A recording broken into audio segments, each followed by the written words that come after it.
Saludos benditos hermanos en Cristo Jesús, bendito pueblo de Dios, que la bendita gracia de nuestro Señor Jesucristo, que nos trajo Dios por medio de su Hijo Jesucristo, estén con ustedes en estos últimos tiempos para permanecer con la verdad, benditos hermanos, para permanecer adorándole, para guardar el bendito pacto de amor que nos ha traído. Y seamos rescatados de los principios de dolores de parto y de la gran tribulación que ya no tarda por venir. Son los deseos de este servidor. Recordemos, y le recuerdo, que las oraciones antes de comenzar cada palabra están para todos los cristianos, para todos los llamados y escogidos, especialmente para los suscriptores, para los que van dando un seguimiento. Prosigamos con la enseñanza número 20 en Romanos. Siempre le pido la bendita palabra de Dios en mano. Romanos 8, versículo 29.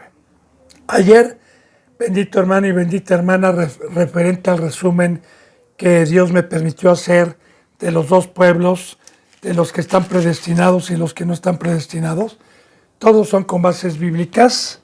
Yo no me atrevo a hablar algo que no venga en la bendita palabra y que no sea inspirado mediante la santidad de parte de Dios, que nosotros estábamos predestinados para nacer en el Edén como seres espirituales, pero que entró el pecado y que Dios tuvo que hacer un pueblo que no estaba predestinado para que mientras estuviéramos pecando y Dios preparara todo para que llegara nuestro Señor Jesucristo y nos regresara, bueno, tuviéramos un servicio. Así, bendito hermano y bendita hermana, le recuerdo lo que vimos ayer, que no lo terminamos, en el versículo 29, porque a los que antes conoció, también los predestinó para que fuesen hechos conforme a la imagen de su Hijo.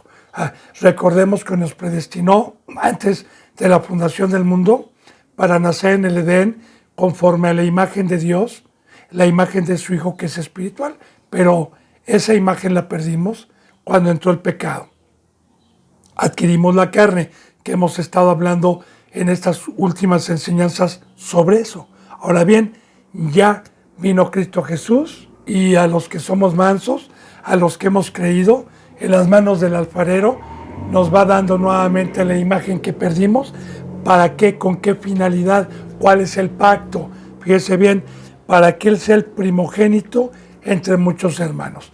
No así si hubiéramos nacido en el Edén sin pecado, si hubiéramos nacido en el Edén siendo espirituales, no tendríamos que haber sido el primogénito, que ahorita le voy a explicar lo que es entre muchos hermanos, porque hubiéramos nacido en espiritualidad, con la presencia de Dios, en un lugar llamado el Edén, con la presencia de Dios. Ahora aquí entra el pecado, nos rescata, nos da una forma. Vengo yo con la imagen de carne, con la imagen terrenal, pero mediante el poder que de Dios, que nos dejó por medio de Cristo Jesús, que es la resurrección, vuelvo a adquirir en mi discipulado, con la mansedumbre, con la credulidad, después de un tiempo en las manos del alfarero, la estatura del varón perfecto, que es la espiritualidad, que es llegar a ser un ángel, y entonces ya estoy preparado para ser el primogénito, para que Dios me envíe, en este caso principalmente el apóstol, pero también no importando el ministerio que tenga, pastor, profeta, porque todos somos enviados a predicar el evangelio a gente que no lo conoce, a gente que no lo sabe, y que entonces cuando yo voy a predicar el evangelio por primera vez a alguien, voy a ser el primogénito, el primero que llegó a su vida a darle el evangelio, y claro que le voy a dar un seguimiento, porque lo que recibí por gracia, lo voy a dar por gracia, ese es el pacto, dar mi vida para que Él también pueda ser un sacrificio vivo, santo y agradable a Dios, que también mediante el discipulado pueda en las manos del alfarero ser transformado a una imagen de Dios y el día de mañana también sea el primogénito. Y principalmente, claro que los apóstoles eran los que llegaban por primera vez a algún lugar a llevar el evangelio, eran las primicias entre muchos hermanos, pero también pastores y muchos evangelistas como los tesalonicenses, que no eran apóstoles, y que en Primera de Tesalonicenses, los que han leído esa epístola, Pablo dice que está muy contento y que está muy alegre en el Espíritu Santo, porque los de Acaya y los de Macedonia daban testimonio de cómo los de Tesalónica estaban trabajando en ellos y cómo se habían convertido de los ídolos al Dios viviente, y que Pablo ya no tenía necesidad de ir a ellos. Así también un pastor, algún representante puede llegar por primera vez a dar el evangelio a algún lugar y va a ser el primogénito entre muchos hermanos. Muchos cuando no estaba la apostasía, porque hoy estamos en los últimos tiempos que ya no son muchos sino pocos. Bueno, entonces eso es lo que significa. Para eso Dios me predestinó, para eso vino Cristo Jesús, para trabajar en su obra espiritualmente, para ser un instrumento, y el día de mañana sea usted o sea quien sea el primogénito entre muchos hermanos, el que primero haya llegado a tocar el corazón por medio del evangelio y por medio de un equipo que es la iglesia, hayan trabajado siendo uno solo, en un solo cuerpo, con esos hermanos o con esas ovejitas. Ese es el fin, bendito hermano y bendita hermana. Bien, prosigamos en el versículo 30. Dice la bendita palabra de Dios en el 30. Y a los que predestinó, a estos también llamó. Y a los que llamó, a estos también justificó. Y a los que justificó, a estos también glorificó. Antes de explicar este versículo 30, poniendo el ejemplo como una parábola para que sea el primogénito, que ya lo expliqué entre muchos hermanos, es algo maravilloso. Yo se lo digo como testimonio, como un ejemplo, que alguna ocasión, antes de ser cristiano, yo tuve muchos trabajos en ventas, en vender de todo tipo de cosas.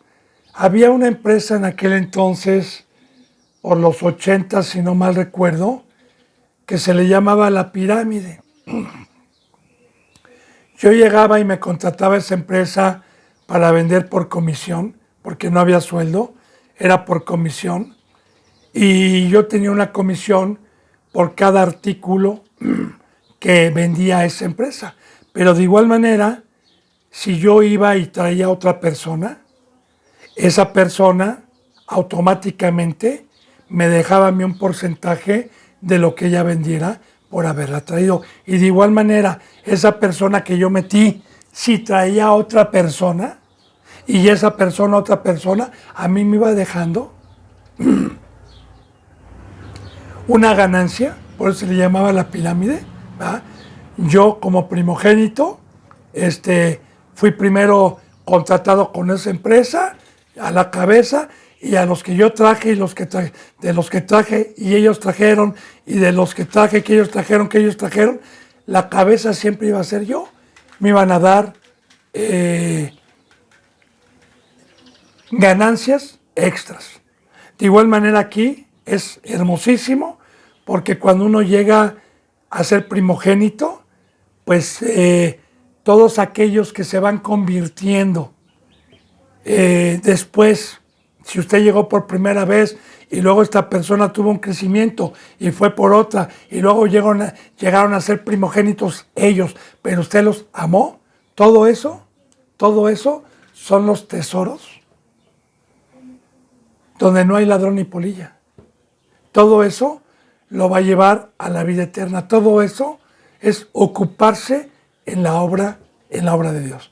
Así que yo a todos los que en su momento les prediqué hace años, que siguen en la verdad por otros lados, que Dios los haya mandado, y que estén predicando la verdad, todo eso a mí me sirve, aunque yo ya no haya sido el primero que llegué a ellos, pero sí se deja un fruto para que ellos lo hagan.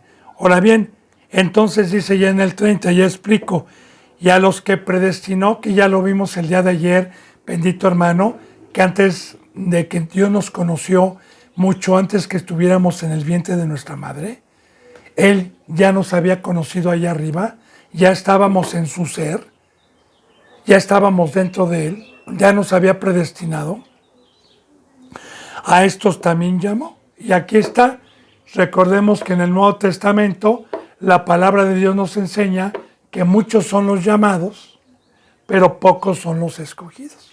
Ahora, aquí como yo le decía ayer, todos los que hemos entrado por la puerta del redil, todos los que hemos sido llamados conforme al propósito del Evangelio, ya depende de nosotros llegar a la meta, ya depende de nosotros guardar con temor y temblor la salvación, ya no depende de Dios.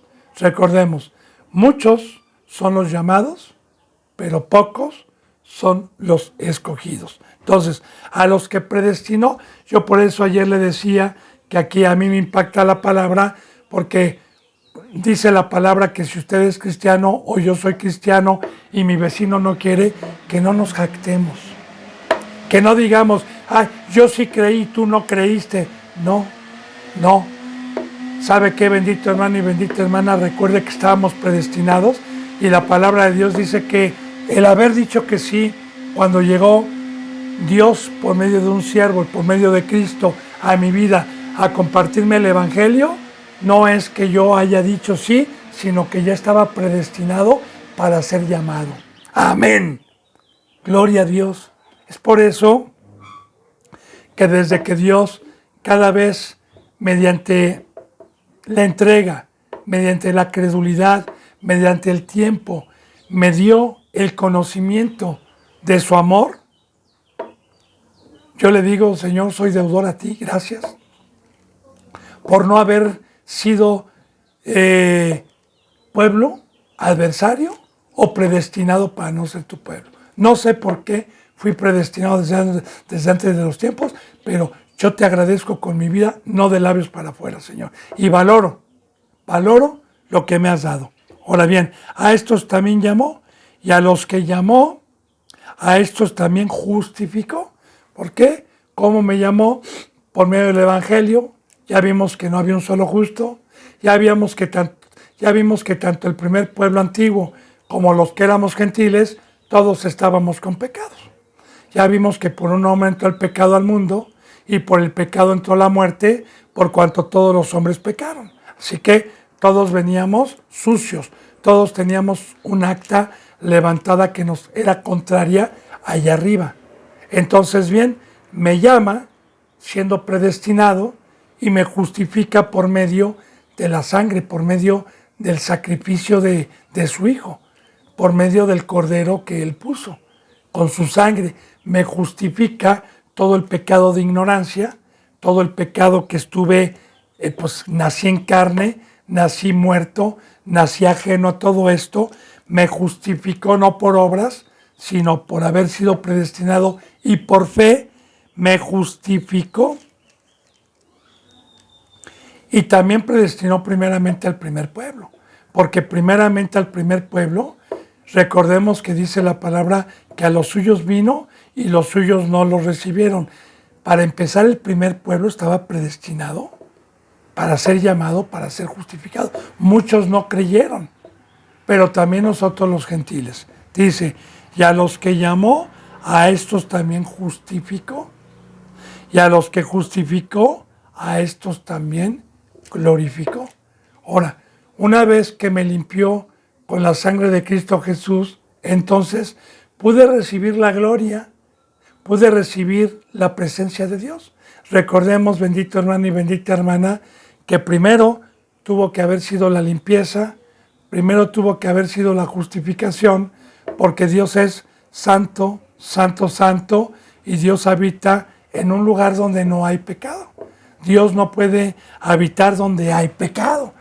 Y usted me dirá, bueno, aquí en el planeta hay pecado, sí, pero no dentro de un instrumento que es santo, que fue justificado y que no practica el pecado.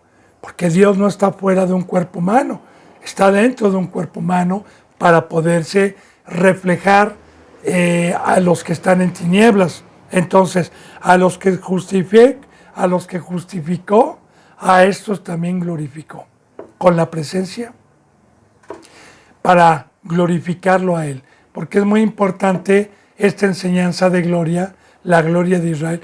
Hay una alabanza muy hermosa que se hace cuando Cristo Jesús llega aquí al planeta Tierra y después de tantos años que estuvo alejado de Dios en el primer pueblo, que fueron 375 años en la época del helenismo, y llega Cristo Jesús, pues bueno, hay una alabanza hermosa que dice: la gloria de Israel regresó, la presencia del Señor ya llegó. Y es muy hermosa porque llega la gloria, llega Emmanuel, llega Dios con nosotros, pero esa gloria llega para glorificarle. Entonces, nosotros, y nadie puede glorificar al Padre si no tiene el Espíritu Santo. ¿Y cómo lo glorificamos? Ya vimos cuál es el pacto. El pacto es amar, el pacto es ser luz, el pacto es llevar el Evangelio. Dice, versículo 31, ¿qué pues diremos a esto? Si Dios es por nosotros, ¿quién contra nosotros? Y aquí estamos hablando del que tenga fe, hermano, del que medite. Si ya Dios está diciendo todo lo que hizo desde que entró el pecado en el mundo y que estábamos viendo ayer que no nos abandonó, que no nos dejó, aunque la vasija se echó a perder en su mano, y todo lo que Dios hizo en un lapso de siglos, con un pueblo de siglos, de preparaciones y cultos terrenales, toda la preparación que hizo para que fuéramos rescatados, los que estábamos predestinados, primeramente el pueblo y también los gentiles, para esta gloria. Entonces, si Dios no escatimó todo ese trabajo de siglos, y si no escatimó un pueblo que amó y que escogió, que fue el primer pueblo de los lomos de Abraham, en la carne y luego por la fe, y si no escatimó a su propio Hijo para regresarnos la gloria, ¿cómo es posible que a muchos cristianos se les haga difícil este camino? ¿Cómo es posible que digan que dura es esta palabra? Cuando Jesús dijo y habló de la cruz, habló de la muerte, habló de no andar en la carne. ¿Cómo es posible que puedan decir que Dios hizo todo esto para libertarnos y que luego vino a ponernos cosas imposibles para que muramos? Pero aquel varón que entiende la palabra y que tiene fe, vea lo que dice aquí: si Dios es por nosotros y hizo todo esto, ¿quién nos separará del amor de Cristo? ¿Quién nos separará de lo que nos trajo el Todopoderoso para no perdernos desde que entró el pecado, para rescatarnos? ¿Quién contra nosotros? Ahora, yo le digo algo muy importante. Recuerde, bendito hermano y bendita hermana, bíblicamente, nuestro enemigo, desde que nosotros fuimos llamados y reconciliados por medio de Cristo Jesús con el Padre, tenemos un adversario, un enemigo, que está furioso. No lo digo yo, lo dice la Biblia en muchos pasajes bíblicos. Uno de ellos es en 1 de Pedro 5:8. Velar, porque vuestro adversario, el diablo, está como león rugiente buscando a quien devorar. También la palabra de Dios nos dice que en todo momento nos están acechando. Ahora bien, Cristo Jesús venció a Satanás en la cruz. Le voy a decir cómo lo venció. Lo venció no por obras. Lo venció porque nunca contristó, nunca apagó, nunca dudó y sabía que el pecado le quitaba el Espíritu Santo, le quitaba a Dios dentro de él. Y yo quiero decirle, bendito hermano y bendita hermana, al único que Satanás le tiene pavor y temor y terror es a Dios. No hay un ser más poderoso que Satanás, óigalo, más que Dios. Después de Dios, ángeles, querubines, claro, pero aquí abajo, el que está buscando nuestra vida, aquí abajo en el planeta Tierra, no hay más ser poderoso que Satanás, más que Dios. Ningún ser humano. Ahora, ¿cuál es la victoria? Si usted concuerda lo que estamos viendo, que fuimos glorificados, precisamente si yo en el bautizo recibí a Dios y fui manso para que fuera dándome una forma y fuera glorificándome cada día más, Satanás me ve de lejos, me odia, pero no me puede tocar. Como lo dice, si ha leído usted la Biblia, en 1 de Juan 5, si gusta vaya y léalo, 18 y 19. Dice así en 1 de Juan 5, 18 y 19. Porque los que han sido engendrados por Dios no practican el pecado y el maligno no les puede ni tocar. Recordemos una cita bíblica en donde Jesús, nuestro amo y nuestro rey, llegaba alguna ocasión a la orilla de Gad con los gadarenos y los demonios que traía un gadareno le rogaban y le decían: ¿qué tienes contra nosotros, hijo de Dios? ¿Has venido a atormentarnos antes de tiempo? Y temblaban delante de su presencia porque Jesús traía el Espíritu Santo de su Padre.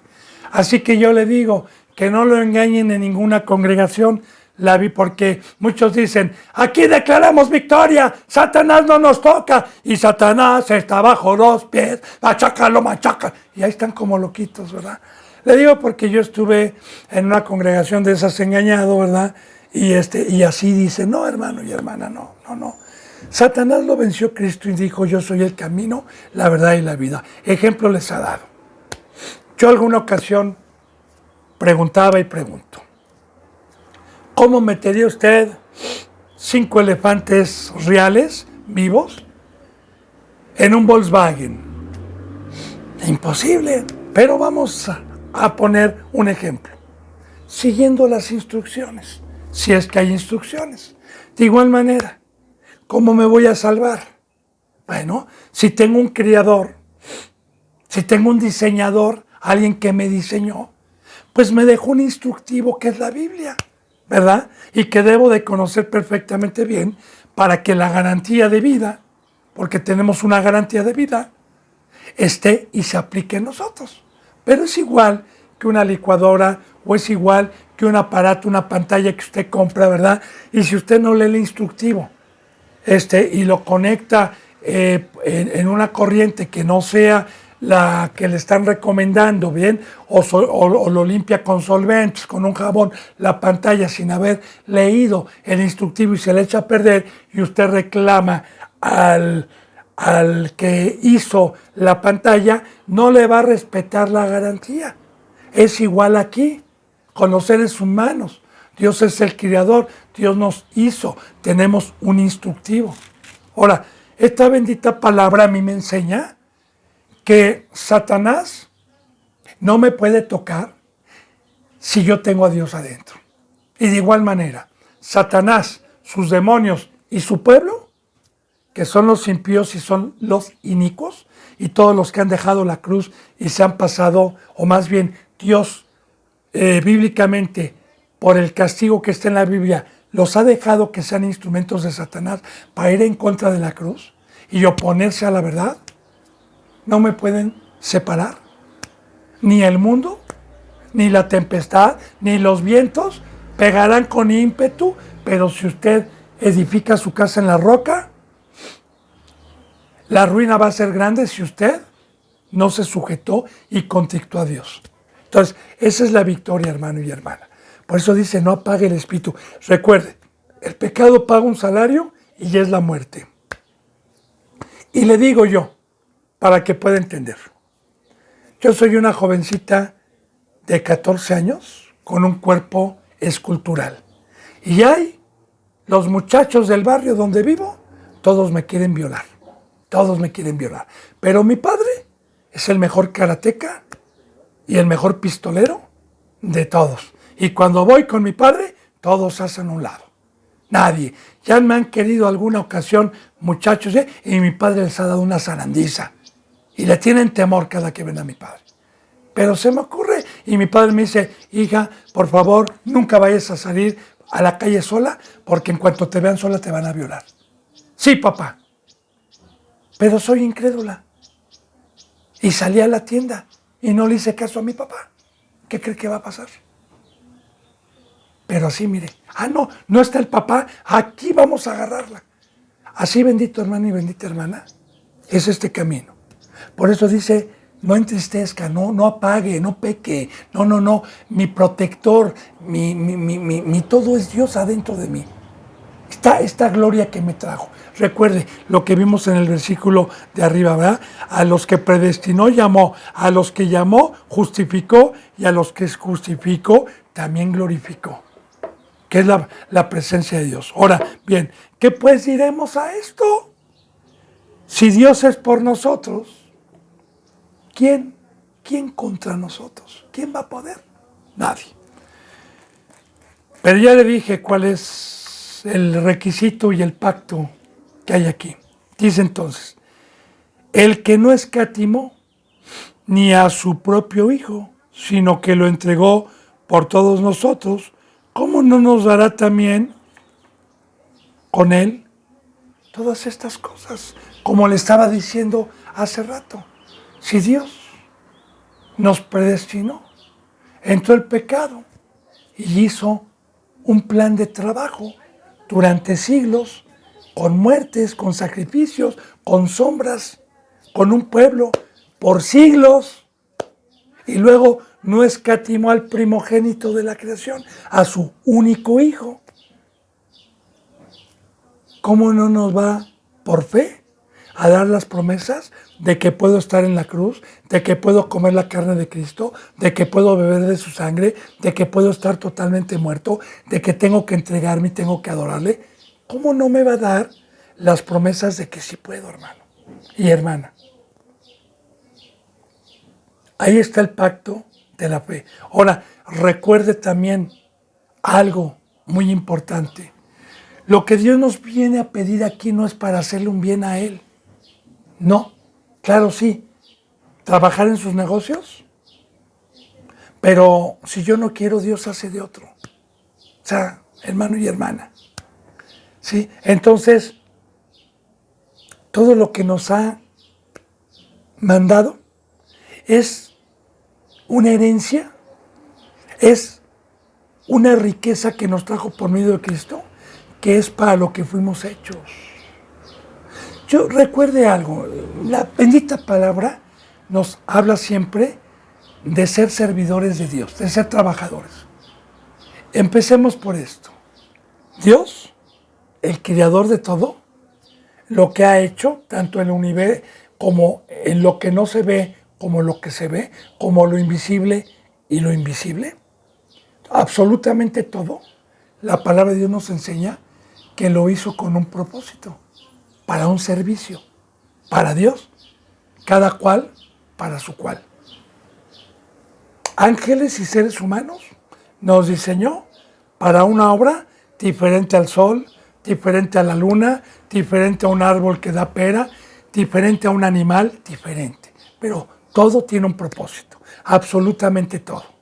Ahora, bien, así nos diseñó Dios para adorarle. ¿Qué pasa? Yo le ponía el ejemplo hace rato de un instructivo y de un diseñador. ¿Qué pasaría si yo quiero usar mi licuadora como taladro? o como martillo, o para moler piedras. No me va a funcionar. Y si la licuadora estuviera viva y sintiera, estaría, ¡ay! ¡Ah! Se rompería el vaso, se desconchinflaría toda, estaría enferma. Así están todos los seres humanos que están haciendo otro tipo de obra, otro tipo de trabajo que es egocéntrico, que es para ellos, pero no el de Dios.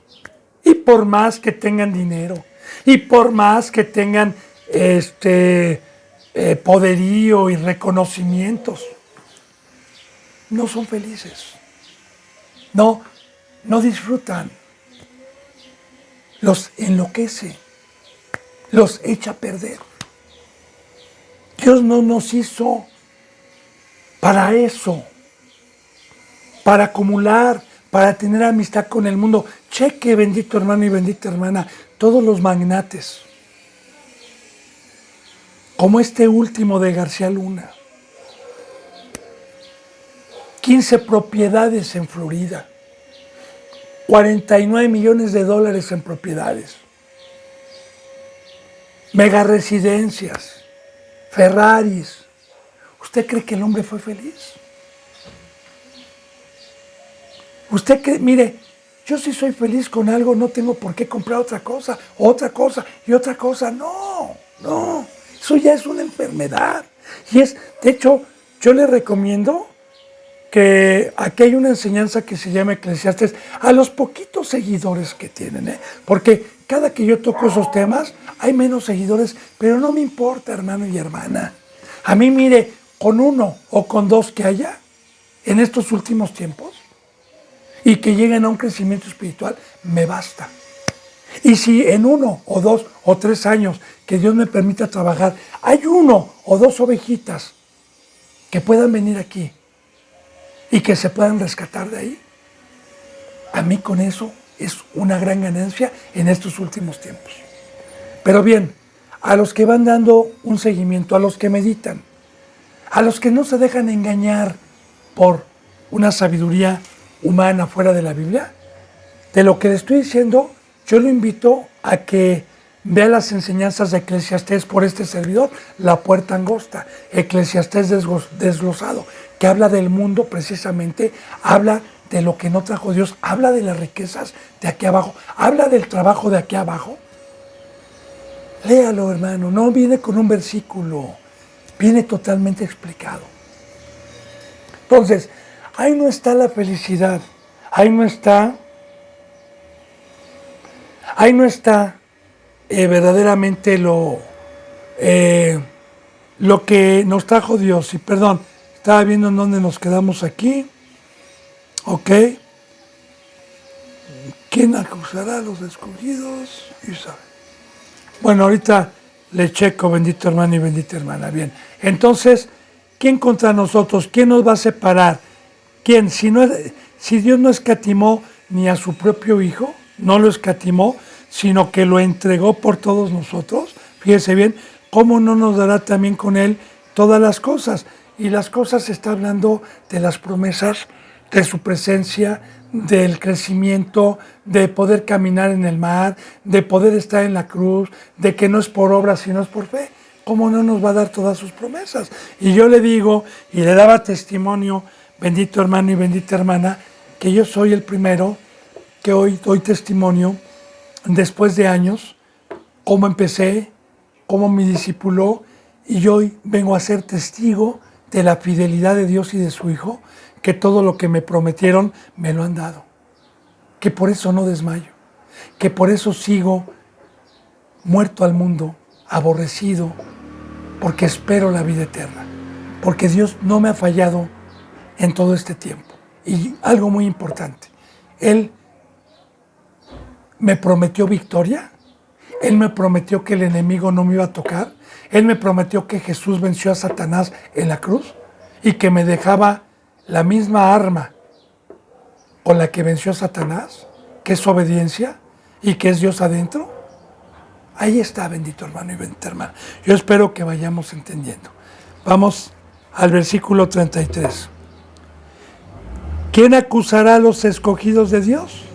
Dios es el que justifica. Ahora, esto es muy importante porque recordemos que todo Romanos nos ha hablado del primer pacto y del segundo pacto.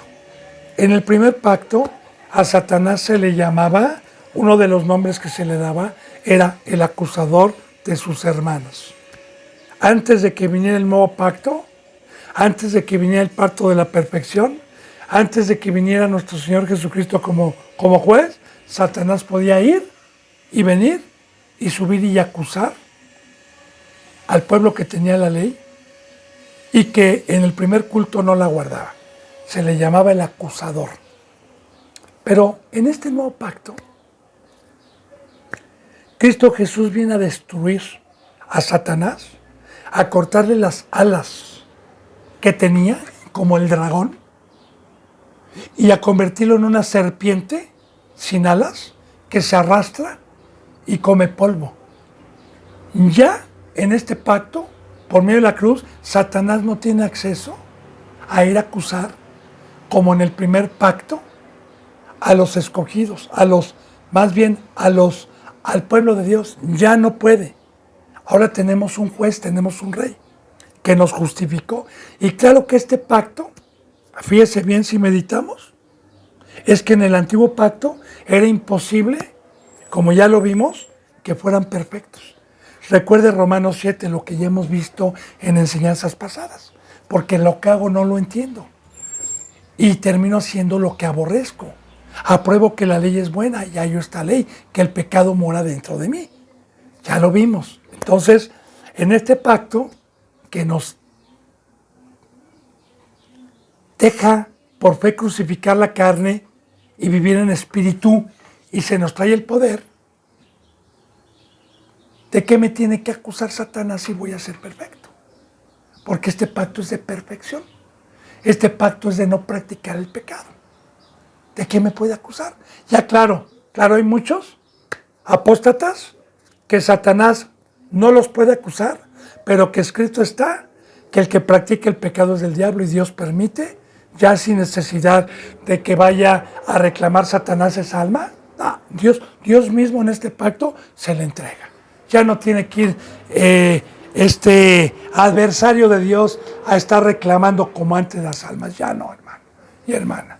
Bien, entonces aquí estamos hablando ya de una vida santa, de una vida sin pecado. Por eso, este pacto es de perfección, este pacto es de rectitud, nos ha dejado Dios todo, no nos falta nada para poder practicar su ley. Por eso dice, ¿quién acusará? Pero oiga, ponga atención, a los escogidos de Dios.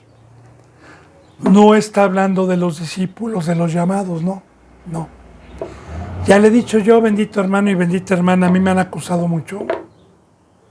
No Satanás, sino los adversarios, que yo parezco un verdugo, que soy legalista, que quito escuelas, que quito todo.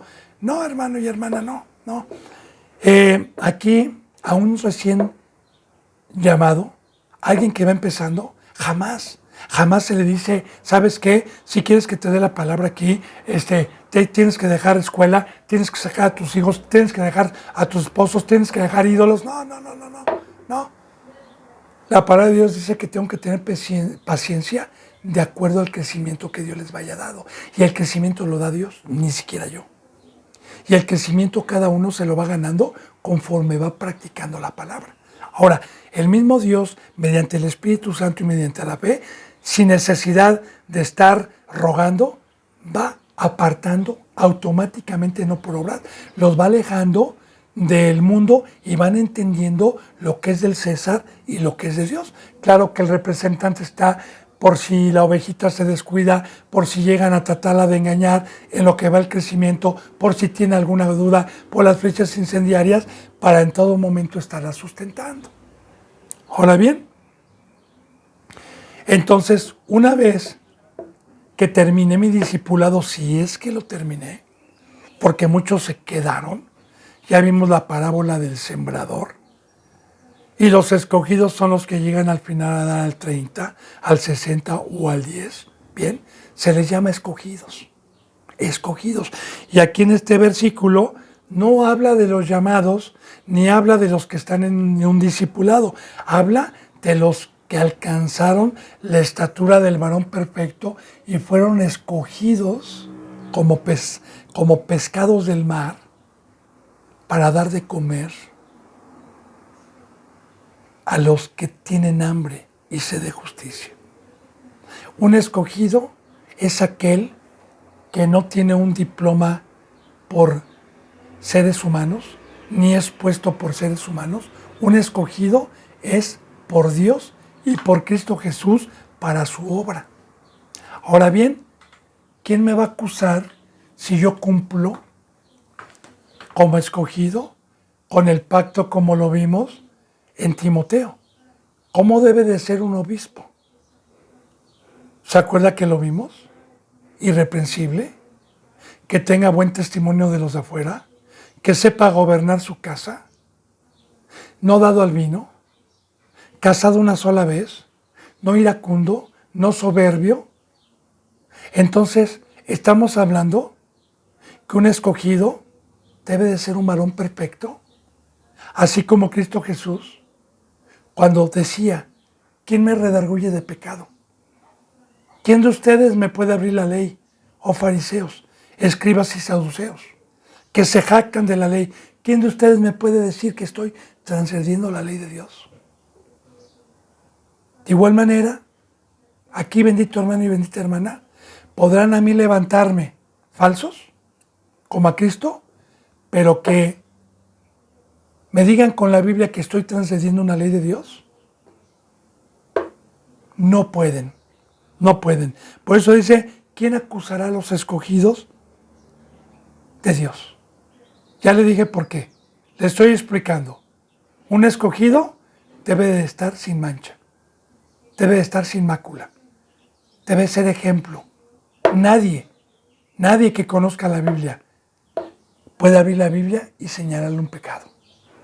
Le recuerdo también, como una sombra de lo que iba a venir, dos personajes que hay más en la Biblia. Uno de ellos fue el profeta Samuel. Cuando ya estaba viejo y se iba a despedir del pueblo porque iba a morir, él dijo, díganme de una vez, ya soy viejo, yo los goberné mucho tiempo, díganme cuándo abusé de ustedes, cuándo tomé el buey de alguno, cuándo les cometí algún agravio. Ahí está, léalo, bendito hermano, o yo creo que lo ha leído. Y el pueblo dijo, nunca Samuel, nunca, un ser irreprensible. De igual manera David el pueblo, David fue un gobernante conforme al corazón de Dios y el pueblo le cantaba a David. Saúl mató a 1000 y David a sus 10,000. David danzaba en presencia del Señor y el pueblo se regocijaba. Porque David andaba conforme al corazón de Jehová. Y ahí está. Digo, esa alabanza es bíblica. La sacaron de la Biblia. Entonces, de igual manera, hermano y hermana, en este pacto, en el primer pacto un sacerdote tenía pecado. Un sumo sacerdote tenía pecado. Por eso tenía que entrar al lugar santísimo con sangre de un animal, también para él. Pero en este nuevo pacto, que Satanás fue vencido y estamos hablando de la perfección, de la santidad, de un camino recto, de un camino de practicar todos los mandamientos de Dios, todos los días. ¿Quién acusará a los escogidos de Dios? Dios es el que justifica. Ahora, aquí está, Dios es el que me justificó y el que me dio su presencia para que Satanás ya no fuera acusador, para quitarle ese ministerio que tuvo Satanás en el primer pacto. Porque llegando a este pacto, llega el pacto de la perfección al que tiene fe. Dice en el versículo 34, ¿quién es el que condenará? Cristo es el que murió, más aún el que también resucitó, el que además está a la diestra de Dios, el que también intercede por nosotros. Ahora, ¿quién es el que me condenará? Si en todo momento en el Antiguo Testamento Satanás me condenaba. Y Satanás me condenaba porque estábamos en pecado. Pero dice, ¿quién es el que condena el día de hoy? ¿Quién? Nadie me condena. Y nadie, porque Cristo Jesús vino aquí por primera vez y no ha condenado a nadie. Vino a salvar.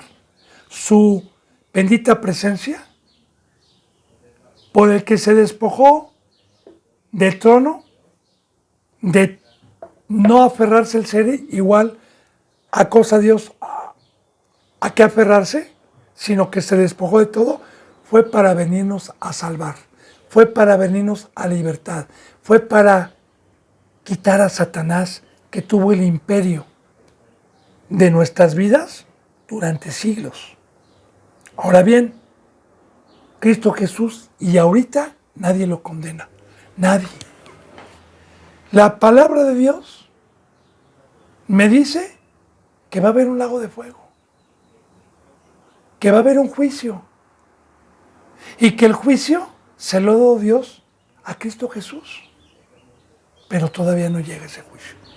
Eso sí, la segunda vez que venga Cristo no va a tener relación con la primera. Ya no viene por misericordia, ya viene con ira, ya viene, se acabó el tiempo. Entonces, fíjate bien, ¿quién es el que condenará? Dice, Cristo es el que murió. Ahora, muy importante, bendito hermano y bendita hermana también.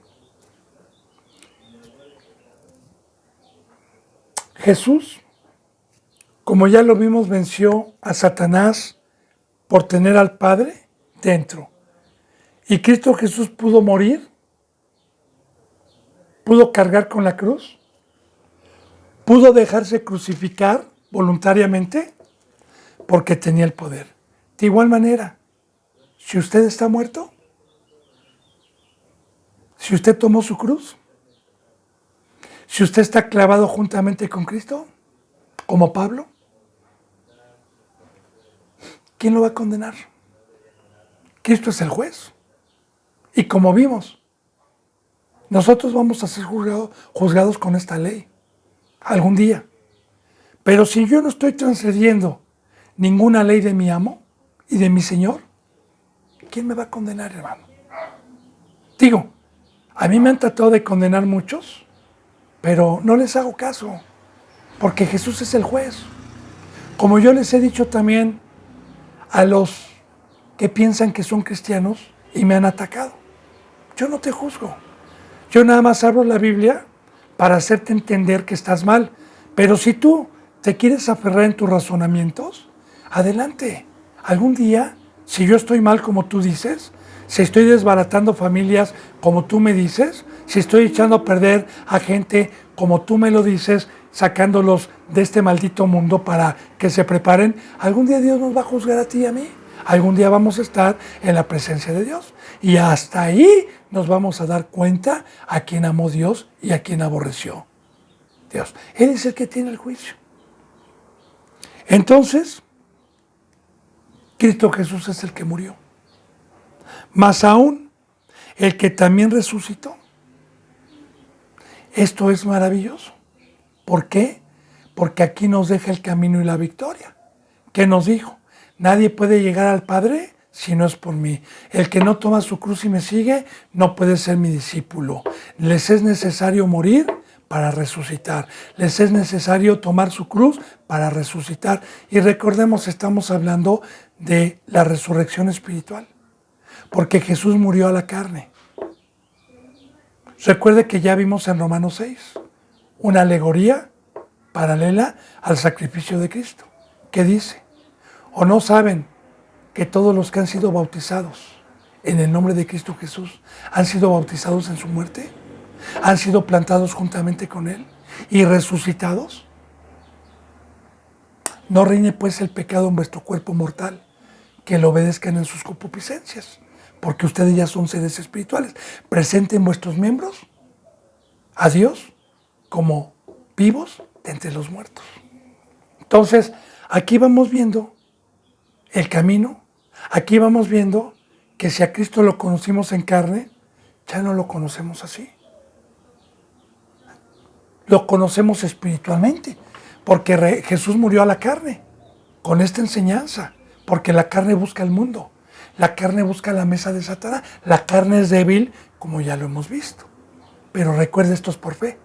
De hecho, también en Corintios dice, de aquí en adelante, dijo Dios por medio de Pablo, de aquí en adelante, nosotros, de aquí en adelante, no conocemos a nadie según la carne. Porque mis hermanos deben de ser espirituales. Mis hermanos deben de ser marcianos. Bueno, la palabra marciano viene de Marte. Y en Marte no hay vida. Así se le decía o se conocía anteriormente cuando la tecnología no había llegado, ¿verdad? Se les decía marcianos porque pensaban que venían de Marte. Pero voy a hablar de extraterrestres. ¿Existen los extraterrestres para un cristiano? Sí, hermano y hermana, yo soy un extraterrestre. Y un extraterrestre es aquel que cuando llegan a alguien y me dicen, hermano, usted no hace esto, usted no hace lo que nosotros... No, yo no soy de aquí abajo. Yo soy de otro planeta. Yo soy del tercer cielo. Yo soy de Israel. Me he acercado al monte que no se puede palpar. Yo no soy de aquí abajo. Entonces, soy un extraterrestre en el momento que soy espiritual. Bendito hermano y bendita hermana. Por fe. Entonces, aquí está el que murió, más resucitó. El que resucitó. El que además está a la diestra de Dios. Y aquí está el camino, ¿verdad? ¿Sabes qué? Les dejo el camino para todo aquel que quiera llegar allá arriba. Pues ya les he dejado. Porque nadie, Dios es Dios de espíritus. Cuando venga Cristo Jesús y cuando venga Dios, que ya no tarda, vienen por seres espirituales, no vienen por seres terrenales. Vienen por extraterrestres, hermano y hermana. Por gente que está en la cruz, por gente que está en el monte, por gente que no esté contaminada con la mesa de Satanás.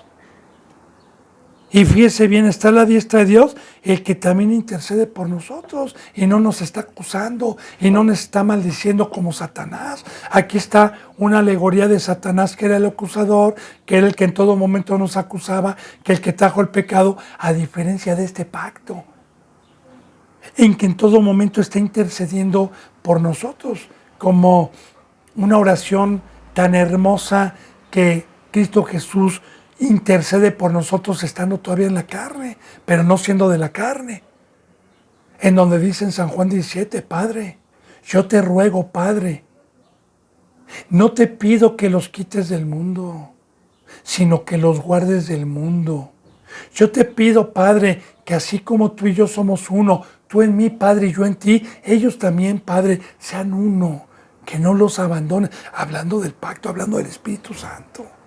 Entonces, nuestro Rey está intercediendo en todo momento por los que creen, por los que tomaron su cruz, por los que verdaderamente están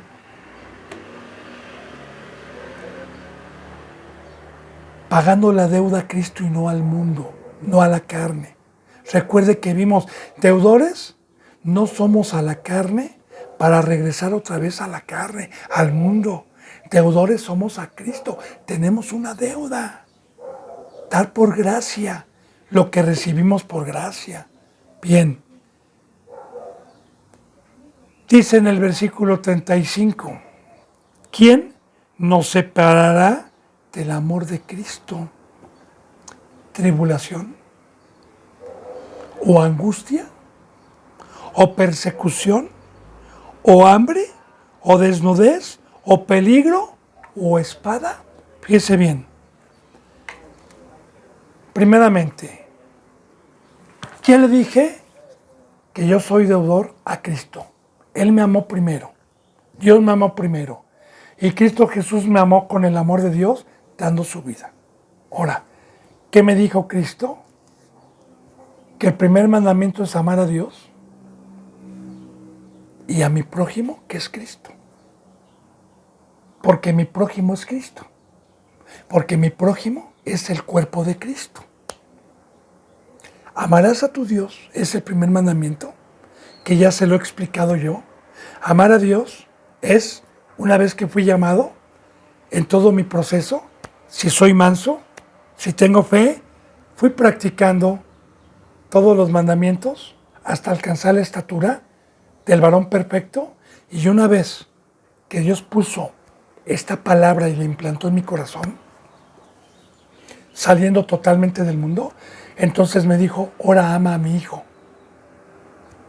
Y le dije, ¿cómo puedo amar a tu hijo Jesús? Sí, ve a llevarle agua, ve a calzarlo, ve por él porque está en la cárcel, ve a sustentarlo. Pero Señor, ¿quiénes son? Todos estos pequeños, en donde tú vas a ser el primogénito de muchos hermanos y ahí te vas a quedar amando a Cristo. Recordemos lo que dice en San Mateo 25, en el juicio como una alegoría, como una parábola, que cuando Cristo Jesús tenga a los cabritos a la izquierda y a las ovejitas, les va a decir a los de la izquierda, porque cuanto me viste cediendo y no me diste de beber, porque cuanto me viste con hambre y no me diste de comer, porque cuanto me viste desnudo y no me vestiste, porque cuanto me viste en la cárcel y no me fuiste a visitar. Hablando de la cárcel del mundo, ¿eh? ¿Sí? Entonces le van a decir, Señor, ¿cuándo te vimos y no lo hicimos? Y va a señalar, porque cuanto se lo hacías a estos más pequeños que yo, me lo hacías a mí. Entonces, aquí está. ¿Quién me separará de dar mi vida y de estar lavando los pies? ¿Quién me separará? Ni familia, ni negocios, ni dinero. Porque Satanás trae toda la mesa. Yo le puedo dar testimonio, pero no me quiero jactar, porque la gloria se la doy a Dios. Pero en todo el tiempo que he estado aquí, Satanás ha llegado con todo tipo de seducciones, tanto con riquezas, como con familia, como con amenazas, pero yo tengo un compromiso de amar a Cristo y nadie me puede separar, porque vuelvo a repetir, no soy deudor a la carne para volver a la carne. Este pacto es de fidelidad. Este pacto es de amar a Cristo. ¿Quién me separará del amor de Cristo? Ahora ponga atención. ¿Tribulación? Recordemos, la tribulación es en el mar. Ya se lo he explicado anteriormente. Es cuando las olas, cuando el viento, cuando la lluvia, cuando hay una gran tempestad y el barco o la barcaza está en peligro de hundirse. O cuando los discípulos iban remando y les era contraria la corriente y Pedro se bajó y le dio miedo y casi se hundía porque la lluvia y los vientos y la tempestad estaban fuertes. Ahora bien, una persona que ya es escogida, una persona que ya puede caminar en el mar, viene los vientos que son los demonios, viene el mar que está agitado que son los mundanos, vienen las lluvias que son las pruebas, pero ¿quién me separará? Ni las amenazas, ni te voy a dejar, pues no te dejo herencia, pues no te voy a dar, pues te vas a morir, pues vas a ver. Y ¿quién me separará de la fidelidad que yo tengo? Yo quiero decirle, bendito hermano y bendita hermana, sobre la tribulación, alguna ocasión que yo estuve, pues ahora sí que yo, como le dije, antes de ser llamado, Dios me mandó una situación y me humilló bastante fuerte, me dejó sin ningún quinto, sin nada, sin familia, lejos de mi familia, ¿ok? Quiero decir que después de 6 años, entre comillas, de sufrimiento, entre paréntesis, ¿sí? Dios me regresó, mi familia me regresó, y claro que después de ese sufrimiento, pues vinieron ofertas, ¿verdad?, de vacaciones, de irme a Cancún, de ir, y yo ya tenía un compromiso Porque ya a los 6 años yo ya tenía años de estar ministrando y tenía un compromiso. Yo cuando llegué aquí a su casa, a la zona norte de la ciudad, a la semana fui el primogénito que Dios me permitió llegar al Carmen. Dios me mandó, yo no conocía, a un lugar en Hidalgo como primogénito. Tenía, y pues me llegaron ofertas, tribulación, ¿verdad? Mira, vacaciones, mira, relájate, mira, vente para que, mira, cómo vas con gente tan pobre, mira, cómo vas a padecer, cómo vas a sufrir, etcétera, hermano. Entonces, yo no lo digo para jactarme, perdón, toda la gloria se la doy a Dios, el bueno es Dios, no hay ninguno bueno más que uno, ese es Dios. Y de igual manera, amenazas, de igual manera, aborrecimientos de toda clase, es la tribulación. Flechas incendiarias. No crea que a los 6 años luego me regresó a mi esposa. Todavía estuve un rato en tribulación, con mis suegros en su momento, ¿verdad? Con cuñados, con parientes, con vecinos, porque nadie me pudo separar del amor de Cristo. Yo les dije, estoy crucificado, tengo un compromiso, soy deudor. En su momento no lo entendían y muchos no lo entendieron. Los pocos que se quedaron lo entendieron después. Pero ahí está la fe, ahí está el poder de Dios, ahí está el Espíritu Santo. Toda la gloria se le da.